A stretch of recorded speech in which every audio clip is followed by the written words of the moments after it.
In law, the third party is a person involved in a situation in addition to the two main people involved. A third party quite often appears in cases of divorce, for example. However, all threesomes are different, and in some of them, it is not always clear which of the three people actually is the third party. The two men met by arrangement in the bar of Buswell's Hotel at 11:30. "I think we'll recognise each other all right," the older man had said. "I expect she's told you what I look like." He was tall, his face pinkish brown from the sun, his fair hair turning grey. The man he met was thinner, wearing glasses and a black winter coat. A smaller man, whose name was Lardman. "Well, we're neither of us late," Boland said, a little nervously. "Fergus Boland, how are you?" They shook hands. Boland took out his wallet. "I'll have a whiskey myself. What'll I get you?" "Oh, just a lemonade for me, Fergus, this time of day." Boland ordered the drinks, and they stood by the bar. Boland held out a packet of cigarettes. "Do you smoke?" Lardman shook his head. He placed an elbow tidily on the bar. "Sorry about this," he said. They were alone, except for the barman, who put their two glasses in front of them. Boland paid him. I'm really sorry," Lardman went on, "doing this to anyone." "Good luck," Boland said, raising his glass. He had softened the colour of the whiskey by adding twice as much water. "You never drink this early in the day, I suppose," he said, carefully polite. "Well, that's very sensible, I always think." "I thought it might not be an occasion for drinking." "I couldn't talk to you without a drink inside me, Lardman. I'm sorry about that. You've stolen my wife from me. It's not an everyday event. I'm sorry. It'd be better if you didn't keep saying that." Lardman made no protest at Boland's sharpness. "The whole thing's awkward, I must confess. I didn't sleep at all last night." "You're from Dublin, she tells me," Boland said, still politely. "You're in the wood business. There's money in that, no doubt." Lardman was offended. She described her husband as clumsy, but had added he wouldn't hurt a fly. Already, 5 minutes into the difficult meeting, Lardman wasn't so sure. "I don't like Dublin," Boland continued. "To be honest, I never have. I'm a small-town man, but of course you'll know that." He imagined his wife telling her lover about the narrowness of his experience. She liked to tell people things. She talked a lot. "I want to thank you," Lardman said, "for taking all this so well. Annabella has told me." "I don't see that I have any choice." Lardman's lips were very thin, his mouth a line that smiled without any obvious effort. "I wonder why he doesn't have a funny little moustache, like so many Dubliners," thought Boland. "I thought you might hit me when we met," Lardman said. "But Annabella said you weren't like that at all." "No, I'm not. That's what I mean by taking it well. All I want to know is what your plans are." "Plans?" "I'm just asking if you're thinking of marrying her and what your arrangements are. I mean, have you a place that's suitable for her?" "I'll have another whiskey," he said to the barman. "We were hoping that, if you agree, she would move into my place more or less at once. It's suitable, all right. A 7-room flat in Wellington Road, but in time we'll get a house." "Thanks," Boland said to the barman, paying him. "It was my turn to pay," Lardman protested, just a little late. She wouldn't care for meanness, Boland thought, when it began to have an effect on her, which it would, in time. "But marriage," Boland said, "it isn't easy, you know, to marry another man's wife in Ireland." "Annabella and I would naturally like to be married one day." "That's what I wanted to ask you about. how are you thinking of getting a divorce? She doesn't really know much about it. We talked about it for a long time. Thank you for that, and for suggesting we should meet. You two have given me good reasons for a divorce, Lardman, but it's no damn use to me. A divorce will take years. It wouldn't take so long if you had an address in England. Then we could get a divorce over there. But I haven't an address in England. It's only a thought, Fergus. So she wasn't exaggerating when she said you wanted to marry her. I don't think I've ever known Annabella exaggerate, Lardman replied stiffly. Then you don't know the most important thing about her, Boland thought. That is, she can't help telling lies, which you and I might politely describe as exaggerating. I'm surprised you never got married, he said.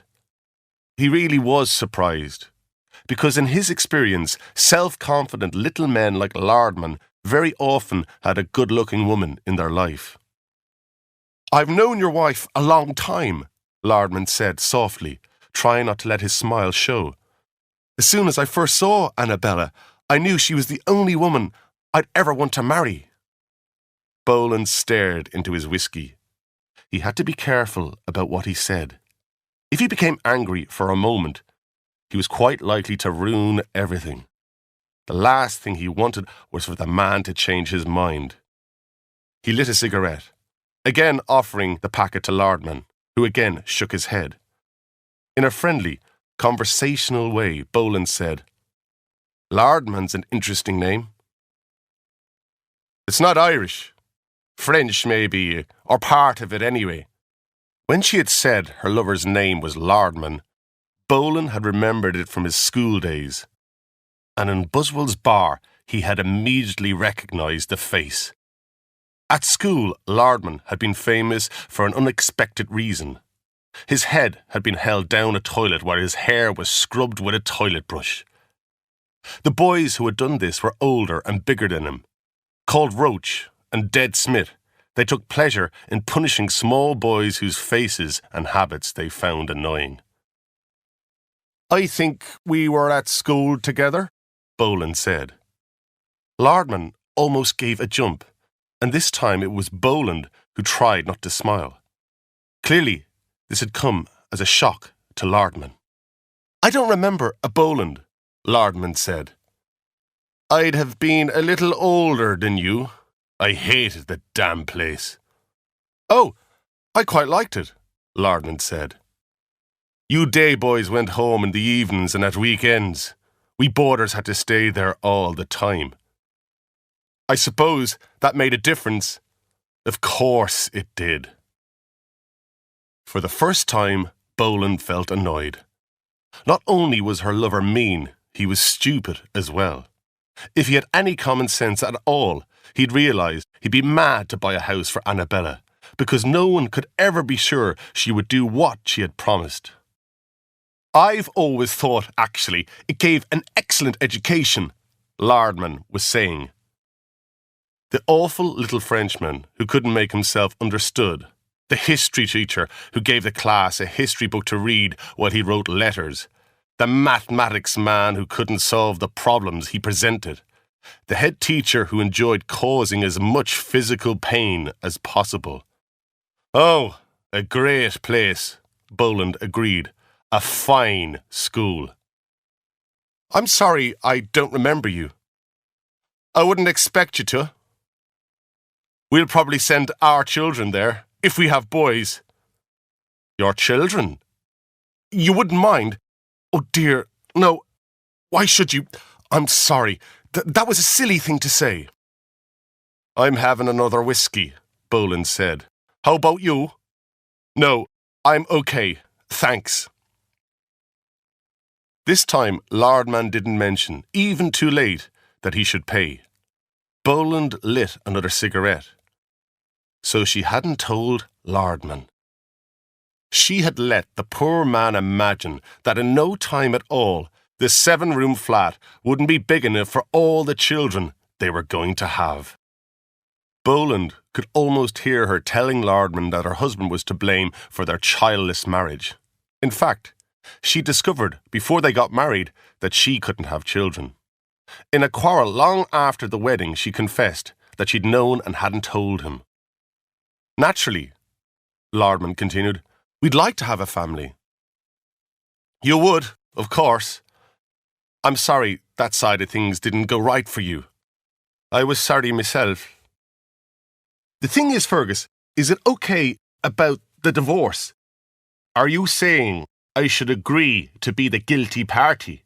It is what men in your situation usually do, actually. But if you don't like the idea of it, don't worry, I'll agree to be the guilty party. You're being great, Fergus. His wife used to say, I think I'll go up and stay with Phyllis, saying it more often as time went by. Phyllis was a woman she knew in Dublin. But of course, Phyllis had just been a name she'd used. A friend who would tell lies for her if necessary. Phone me, he used to say.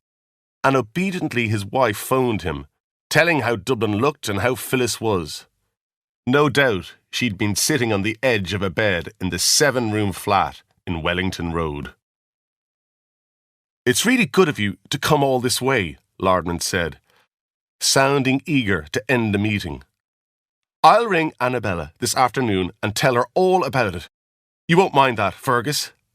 Not at all. Boland had often interrupted such a telephone conversation.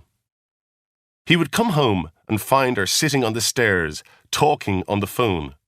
As soon as he came through the door, she'd wave a greeting and start to whisper secretively into the phone.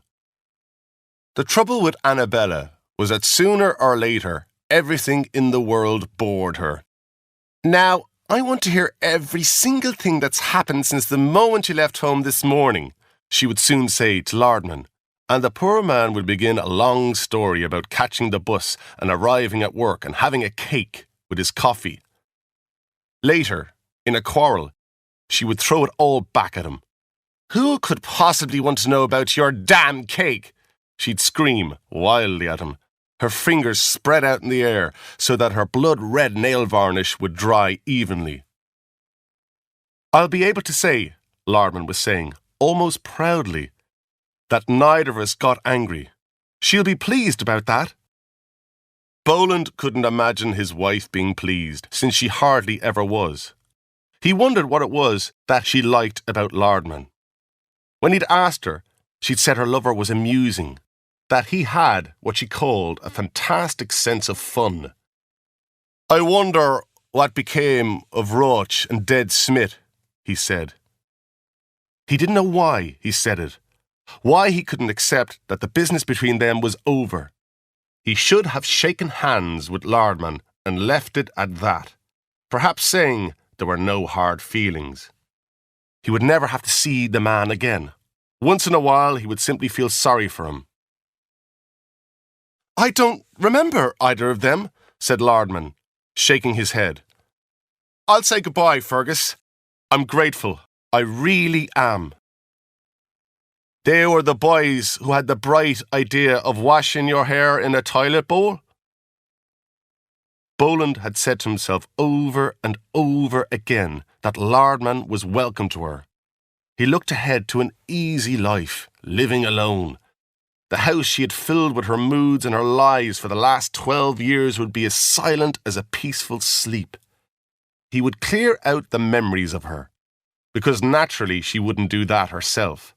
The old-fashioned magazines, the empty medicine bottles, the clothes she had no further use for, the curtains torn to pieces by her cats. He would cook his own meals, and Mrs. Coughlin would still come to clean every morning. Mrs. Coughlin wouldn't exactly be sorry to see her go either. I don't know why you keep going on about your school days, Lardman said. Let me get you a real drink before you go. 2 big ones, Boland called to the barman. No, really, Lardman protested. Really now. He had put on his coat and a pair of black leather gloves. Oh, go on, man. We're both in need of it. Finger by finger, Lardman took one of the gloves off again. and unwillingly picked up the new glass. They drank. I only mentioned the school, Boland said, because that was the other thing that you and I shared. As I said, I think we'd maybe send the children there. You don't remember it? Boland asked. What's that? The toilet thing. Look here, Boland. I've offended you. I didn't mean that at all. Of course you haven't offended me. It's just that I see no reason to keep going on about things like that. We'll talk of something else. Actually, I'm getting late. The second glove was pulled on again. The coat buttons were checked to see that all was well for the street. The glove was removed again when Lardman remembered there'd have to be a handshake. Thanks for everything, he said. For the second time, Boland surprised himself by being unable to let the matter rest. You mention your children, he heard himself saying. Would these be your and Annabella's children? Lardman's mouth dropped open and he stared at Boland. What other children are there? He asked, shaking his head in a puzzled way. She can't have children, Lardman. Oh, now, look here. That's a medical fact. The unfortunate woman is incapable of being a mother. I think you're drunk. One whiskey after another you've had. Annabella's told me a thing or two about you, you know. She hasn't told you about the cats she's going to bring with her. She hasn't told you she can't have children. She hasn't told you she gets so bored that her face turns white with anger. It's best not to be near her then, Lardman. Take my advice on that. She's told me you can't stay sober. Except for occasions like this, I hardly ever drink. I drink a lot less than Annabella does, I can promise you. You've been unable to give Annabella children. She's sorry for you. She doesn't blame you. Annabella was never sorry for anyone in her life. Now, look here, Boland. Look nowhere, man. I've had 12 years of the woman. I'm ready to let you take my place, but there's no need for this talk of divorce. I'm just telling you that. She'll come and live with you in your 7-room flat. She'll live in any house you like to buy. But if you wait forever, you won't find children coming along. All you'll have is 2 cats that want to bite the legs off you. You're being most unpleasant, Boland. I'm telling you the truth. You seem to have forgotten that Annabella and myself have talked about all this. She knew there'd be bitterness. Well, I understand that. I've said I'm sorry. You're a mean little wooden man, Lardman. Your head belongs in a toilet bowl. Were you all wet when they let go of you? I'd love to have seen it, Lardman. Will you keep your damn voice down and stop trying to quarrel with me? I won't stand here and listen to this. I think Deadsmith went on to become a... I don't care what he became. Suddenly, Lardman was gone. Boland didn't even turn his head. After a moment, he lit a fresh cigarette. For half an hour, he remained alone, where his wife's lover had left him, thinking about his school days and Lardman. He had lunch in the dining room of the hotel, ordering soup and fish. He imagined himself, one day in the future, entering the silence of his house. He'd actually been born in it, opposite O'Connor's garage. It was the last one in the town, yellow-painted and ordinary, but a house he loved. Did you say the fish, sir? The waitress inquired. Yes, I did. He'd got married in Dublin, as Annabella's family lived there. His friends and neighbours had been delighted when he brought her to live among them. They stopped him in the street and told him how lucky he was. But those same people would be delighted when she left. The terrible bitterness that filled her because of not being able to have children eventually turned her beauty into a kind of madness. That's what had happened. Nothing else. Slowly he ate his fish. Nobody would mention it much. They'd know what had happened, and they'd say to one another that one day, probably, he'd marry again. He wondered if he would. He ordered a slice of apple cake with cream, and later coffee came. He was glad it was all over. Now he had accepted the truth. It had been necessary to hear it from someone other than his wife. When first she told him, he'd wondered if it was all just another of her lies. He paid his bill and went out to the car park. It was because there hadn't been enough for her to do, he thought, as he drove out of Dublin through the heavy city traffic. A childless woman in a small town had all the time in the world. She had changed the furniture around and had chosen the wallpaper that her cats had later damaged. But she hadn't joined any clubs or made any friends. He'd driven her to Dublin as often as he could, before she'd started going there alone to visit Phyllis. For years, he'd known she wasn't happy. But until she told him, he'd never suspected she had become involved with a man. Lardman would have telephoned her by now, perhaps to say, "Why don't you drive up this afternoon?" Maybe all day she had been packing, knowing the meeting at Buswell's was nothing to worry about. The little white Volkswagen he'd bought her might be on the road to Dublin already. He was on the open road now, looking out for the Volkswagen coming towards him. If she passed him, would she greet him with a touch on the horn? Or would he greet her? He didn't know if he would. Better to wait. But over the next 50 miles or so, there was no sign of his wife's car. And of course, he told himself there was no reason why there should be. It was only his own idea that she might depart that afternoon, and surely she'd need more than a day to pack all her things. The more he thought about it, the less likely it was that she would be capable of completing the move alone. He turned the radio on and heard a song called "Dancing in the Dark." It reminded him of the world he supposed his wife and Lardman belonged to, the excitement of secret love, dancing close together in the darkness. "Poor Annabella," he said aloud, while the music still played. "Poor girl, to have married a small-town businessman like himself. It was lucky, really, that she had met self-confident little Lardman. He imagined them in each other's arms, and then their shared smile before they held each other close again. As the dull third party, he had no further part to play. But as Boland reached the first few houses on this side of his hometown, he knew none of that was right. The little white car had not carried her to Lardman today. It would not do so tomorrow or the next day. It would not do so next month, or after Christmas, or in February, or in spring. It would never do so. It hadn't mattered reminding Lardman of what he had suffered as a schoolboy. It hadn't mattered telling him she was in the habit of lying or even calling him mean. That kind of unpleasant talk was more or less expected in the situation they found themselves in, and might simply be the result of a few whiskies.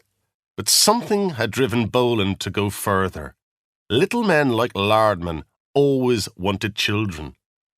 "That's a total lie," she'd have said already on the telephone, and Lardman would have pretended to believe her.